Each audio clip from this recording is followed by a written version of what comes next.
반갑습니다. 친절한 홍교수 홍영진 CFP입니다. 자, 오늘은 여러분들에게 금융상품 분석사라고 하는 새로운 자격제도를 좀 소개해 드리고자 하는데요. 한국 FPSB에서 2016년도에 금융상품 분석에 대한 전문가를 양성하기 위해서 새로운 인증제도를 도입을 한 거죠. 일명 금융상품 분석사라고 하는 겁니다. 자, 이 금융상품 분석사에 대해서 오늘 소개를 드릴 텐데, 먼저 이제 뭐 AFIE라고 하죠. 자격제도가 어떤 제도인지, 그다음에 이제 교육과정은 어떻게 되어 있는지, 또 자격시험 어떻게 보는지, 또 인증, 또 갱신 이런 부분에 대해서 차례차례 말씀을 드리도록 하겠습니다. 자, 우리 금융상품 분석사란 무엇이냐라고 이제 말씀을 드린다면, 이 자격에 대한 인증을 받은 사람은 일단 금융시장의 흐름을 읽고 이 고객의 니즈에 맞는 이 금융상품을 분석을 해서 이 고객에게 최적의 포트폴리오를 제안할 수 있는 전문가를 의미를 하는 것이죠. 자, 이 제도를 도입한 배경을 한번 우리가 잠깐 이야기를 좀 해보자면, 이 금감원에 보면 이제 금융상품에 대한 비교 공시를 우리가 살펴볼 수가 있습니다. 또 여러 그 온라인 사이트들을 보면 보험 담보화라든가 온라인 슈퍼마켓, 온라인 펀드 슈퍼마켓 같은 여러 가지 이 금융상품을 쉽게 비교할 수 있는 그런 환경이 많이 조성이 되어 있고요. 그렇다 보니까 이 고객분들도 이제 쉽게 많은 정보들을 찾아서 볼 수가 있는 것이죠. 자, 그런데 이런 환경에서 이 금융상품에 대한 분석 능력이 뛰어나지 못한다면 많은 우리 재무설계사, 자산관리사 이런 전문가들이 고객들을 맞닥뜨릴 때 굉장히 어려움에 처하게 되겠죠. 그래서 이 특히 이제 금융상품에 대한 이 분석 능력이 금융 전문가의 경쟁력이 되는 그런 상황이 되겠죠. 자, 그래서 또한 최근에 이 독립투자자문업자 제도하고 또 이제 우리가 많이 들어본 로보 어드바이저의 등장으로 인해서 이 금융제도라든가 이 환경 변화에 따른 특히 이제 금융 전문가의 상품 선정에 대한 역량을 강화해야 될 필요성을 이제 느끼게 된 것이죠. 자, 그래서 FPSB에서는 지난 2014년도부터 이러한 자격제도 도입에 대한 업계 수요 조사라든가 의견 수렴을 시작으로 해서 약 2년간 이 현장의 전문가를 통해서 이 자격제도의 유형이라든가 시험 과목과 같은 이 전반적인 구성과 주요 사항을 심도 있게 논의를 해왔었고요. 자, 그래서 이 금융상품 분석사에 대한 자격 준비를 위한 수험서죠. 이 수험서이자 금융상품 분석 업무에 필요한 이론이라든가 실무 표준을 포함한 실무 지침서를 6권을 개발을 했고요. 자, 그래서 은행권, 증권, 또 보험 등의 이제 현직의 전문가들 총 14명의 분야별 최고의 권위자들이 이 지필진 및 감수진으로 참여를 해서 집필을 했습니다. 자, 그래서 우리가 이제 이러한 금융상품 분석사 제도를 통해서 이제 기대할 수 있는 효과로는 이 역량이 있는 이 금융상품 분석사를 양성을 해서 이 금융상품에 대한 이 선정이라든가 이 포트폴리오 구축 역량을 강화를 했어요. 이 고객의 어떤 재무 목표를 달성할 수 있는 부분, 또 이제 금융 소비자 보호에도 많은 기여를 할 것으로 좀 기대를 좀 하고 있습니다. 자, 그러면 이러한 금융상품 분석사에 대한 자격 내용을 한번 좀 살펴보도록 하죠. 일단 이 커리큘럼 구조를 잠깐 좀 보실 텐데요.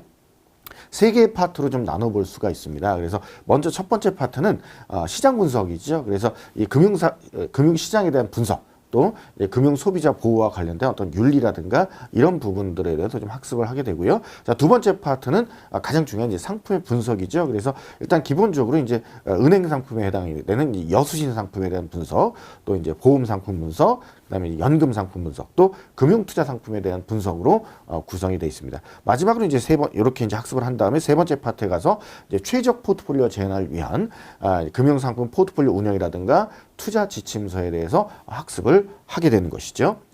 자, 그럼 이제 교육 내용은 총 이제 6과목으로 이제 구성이 되어 있는데요.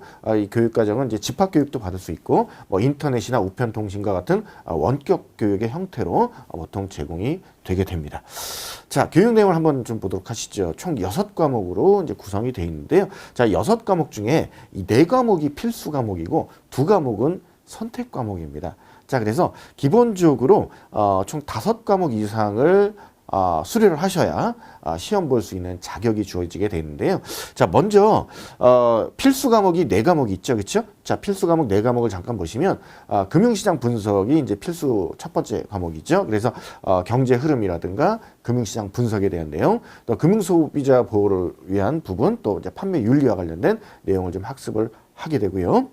자, 그다음에 이제 연금 상품 분석 같은 경우도 역시 이제 필수 부분인데, 자, 퇴직연금이라든가 개인연금 설계와 관리, 또 이제 은퇴 후 자산 관리 어떻게 할 건지, 또 인출 전략 이런 부분들에 대해서 이제 학습을 하게 됩니다. 자, 그다음에 이제 금융 투자 상품에 대한 분석은 주식이라든가 채권 상품에 대한 분석, 또 집합 투자 기구 및 파생 상품 분석에 대해서 학습을 하게 되고요. 가장 이제 마지막으로 봐야 될 게 이제 금융상품 포트폴리오 운영인데, 행동재무학, 최근에 이제 많이 대두가 되고 있는 행동재무학이라든가 이제 포트폴리오 운용에 대해서 학습을 하게 되고, 투자 지침서지요. 요것에 대해서 좀 학습을 하게 되고, 마지막으로 이제 포트폴리오 구성, 또 성과 평가 및 피드백 이런 과정을 학습을 하게 됩니다. 자, 선택 과목 두 과목이 있는데, 이렇게 선택 과목을 놔둔 이유는 뭐냐면, 이제 하나는 여수신 상품 분석이고 또 하나는 보험 상품 분석인데요. 은행권에 계신 분들 같은 경우는 이 여수신 상품에 대해서 너무나도 잘 알고 있는 거죠. 그래서 내가 너무 잘 알고 있는데 굳이 이걸 학습할 필요가 있느냐, 이렇게 생각하실 수가 있기 때문에 은행권에 계신 분들은 굳이 여수신 상품 분석을 학습하지 않으셔도 되겠죠. 자, 반대로 보험권에 계신 분들은 보험 상품에 대해서 너무 잘 알고 계시기 때문에 굳이 보험 상품 분석을 학습하지 않으셔도 될 겁니다. 그러니까 이제 은행권에 계신 분들은 반대로 보험 상품 분석을 학습을 하시면 학습에 많은 도움이 되실 것 같고, 또 보험권에 계신 분들은 내가 잘 모르는 여수신 상품 분석에 대해서 학습을 하시는 게 선택적으로 좋을 것으로 좀 예상이 되죠. 자, 그래서 여수신 상품 분석 같은 경우는 예금 및 신탁 상품에 대해서 이제 분석을 하고, 대출 설계 실무에 대해서 좀 학습을 좀 하게 되고요. 자, 보험 상품 분석은 간단합니다. 자, 생명보험 상품 분석, 손해보험 상품 분석으로 이제 구성이 되어 있습니다. 자, 이렇게 해서 수료 과정은 사실 선택 과목 두 과목 중에 한 과목만 선택을 해서 5과목만 학습을 하셔서 이제 수료를 하시면 시험 볼 수 있는 자격은 주어지게 되지만, 실제 시험장에서는 6과목을 다 응시를 하셔야 됩니다. 예, 그래서 혹시나 이제 그래도 본인이 전문가이긴 하지만, 예를 들어서 은행권에 계신 분들도 여수신 상품 분석 중에서 본인이 이제 맡고 있는 업무가 아니면 까먹었을 경우도 많이 있기 때문에 학습을 하시는 게 좀 유리하실 수도 있고, 자, 마찬가지로 이제 보험권에 계신 분들 같은 경우도 우리 생보 쪽에 주력 하신 분들은 손보 상품을 잘 모를 수 있고요. 손보 쪽에 주력 계신 분들은 생보 상품을 잘 모를 수가 있기 때문에 역시 시험 목적상 학습을 해주시는 게 유리할 것으로 좀 판단이 됩니다. 자, 그럼 이제 응시 자격. 자, 제가 조금 전에 이제 말씀드렸다시피 이 교육 협력 기관이죠. 우리 유비온, 유비온에서 여러분들이 이제 학습을 하시면 되는데, 이 교육 과목 중에 5과목 이상 수료를 해야 응시가 가능하다. 자, 필수 4과목과 선택 한 과목인데, 그렇지만 아까도 제가 말씀드렸다시피 실제 시험은 6과목을 다 시험을 봐야 되기 때문에 아무래도 수료는 5과목만 하면 되지만 6과목을 다 학습을 하시는 게 좋겠다라고 말씀을 드리겠습니다. 자, 그러면 이제 자격시험 이제 구성을 한번 보시죠. 자, 1교시와 2교시로 좀 나눠볼 수가 있는데요. 자, 1교시는 이제 금융시장 분석, 여수신 상품 분석, 보험 상품 분석, 연금 상품 분석으로 이제 구성이 되어 있고요. 금융시장 분석이 15문항이 출제가 되고, 여수신 상품 분석이 20문항, 보험 상품 분석도 역시 20문항, 그리고 연금 상품 분석은 15문항, 그래서 1교시에만 총 70문항이 출제가 됩니다. 자, 그런데 이제 실제 이제 주어진 시간은 9시부터 10시 20분까지니까 총 80분의 시간이 주어지죠. 자, 그러니까 10분 정도는 여러분들이 수험표도 작성을 하고 마킹도 해야 되는 그런 시간을 좀 감안을 하시면 70문항을 푸는데 70분 정도를 여러분들이 쓸 수가 있는 것이죠. 그래서 한 문제당 한 1분 정도 여러분들이 생각을 하시고 대비를 하시는 게 좋으실 것 같고요. 자, 1교시가 끝나면 20분의 휴식 시간이 주어지는데, 이때 잠깐 머리를 좀 식히시면서 2교시에 좀 대비하시는 게 좋겠죠. 자, 2교시에는 금융투자 상품 분석에 대한 문제가 이제 30문항이 출제가 되고 있고요. 자, 금융상품 포트폴리오 운영과 관련해서 역시 30문항이 출제가 됩니다. 그래서 이 금융투자 상품 분석이라든가 금융상품 포트폴리오 운영이 출제 비중이 굉장히 높기 때문에 여러분들이 심도 있게 좀 학습을 해야 되겠다라고 말씀드리겠고요. 여기도 이제 마찬가지로 10시 40분부터 11시 50분까지 총 70분의 시간이 주어집니다. 자, 실제 푸는 문제는 60문항이기 때문에 역시 수험표 작성이라든가 마킹하는 시간 10분 정도를 감안하시면 한 문제당 1분 정도 여러분들이 시간 투자를 할 수 있겠다라고 말씀을 드리겠습니다. 그래서 총 130문항이죠. 자, 다시 한번 제가 강조를 해서 말씀드리지만 5과목 이상 교육 수료할 때 시험 응시가 가능하지만 시험은 6과목 모두 치러야 되기 때문에 시험 대비를 위해서 6과목 모두 학습해 주실 것을 권장을 해드리도록 하겠습니다. 자, 합격 기준을 좀 보도록 하죠. 자, 시험 과목별 100분의 40 이상을 득점을 하고 전체 평균 100분의 60 이상을 득점한 경우 합격한다. 즉 평균적으로 60점, 그러니까 130문항에서 60% 이상을 맞춰줘야 합격을 하는데요. 각 과목별로 과락 기준이 40점이다라고 하는 거죠. 그래서 과락당하지 않도록 보통 이제 본인이 강한 분야가 분명히 있을 겁니다. 그래서 이 잘하는 과목과 못하는 과목을 잘 구분해서 잘하는 과목에서는 고득점을 하시고 좀 못하는 과목은 좀 선방을 하셔서 평균 내에서 60점 가는 그런 전략을 좀 세우시되 좀 못하는 과목이라고 하더라도 과락을 당하지는 않을 정도로 여러분들이 잘 좀 대비를 하시는 게 좀 좋을 것 같고요. 시험은 물론 이제 사지선다입니다.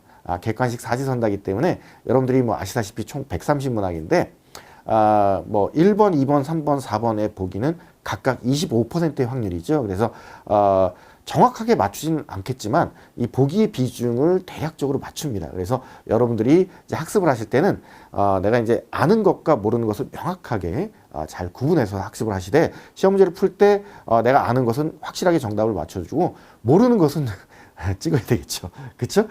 그래서 특히 이제 아는 것을 확실히 풀게 되면 모르는 것을 나중에 찍을 때는 안 나온 보기를 찍으면 맞을 확률이 높아진다는 사실이죠. 정말이에요. 그래서 여러분들이 아는 것과 모르는 것을 확실하게 구분하되 이제 그 시험 공부하실 때 가장 중요한 핵심적인 부분을 확실하게 이해하고 암기하는 이제 그런 전략으로 가시는 게 중요합니다. 자, 그런데 이제 이게 예를 들어서 내가 아는 문제를 풀었는데 많이 틀리면 나중에 찍을 때 안 나온 보기를 찍으면 더 틀립니다.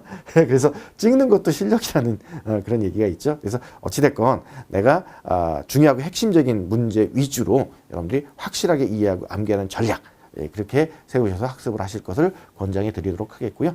응시료는 부가세 포함해서 55,000원 이렇게 되고 있고 자격시험은 1년에 2번 시행을 합니다. 그래서 매년 3월 시험과 9월 시험이 있는데 이 첫 번째 치르게 되는 2017년도 시험 일정은 첫 번째 시험은 3월 25일 토요일 날 치르게 되고요. 자, 두 번째 시험은 9월 23일 토요일로 이렇게 예정이 되어 있습니다. 그래서 시험 일정에 맞춰서 여러분들이 그 시험 대비 이제 준비를 하시면 될 것 같고요.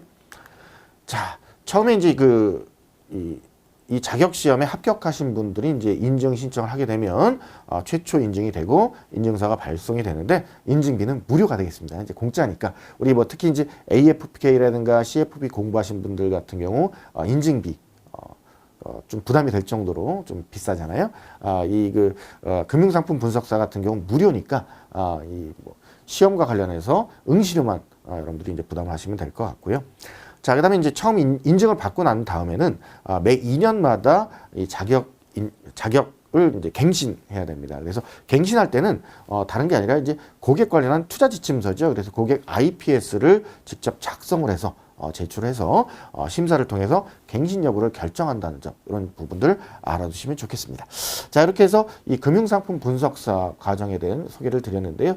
특히 이제 그 AFPK라든가 CFP를 공부하셨던 분들이 이 자격 시험을 공부하시면 실제 고객을 맞닥뜨려서 상품을 분석하고 또 이제 고객 포트폴리오를 제안하는데 상당히 도움이 많이 될 것으로 예상을 하니까 많은 분들 도전해 주실 것을 부탁드리겠습니다. 자, 오늘 수고 많으셨습니다. 감사합니다.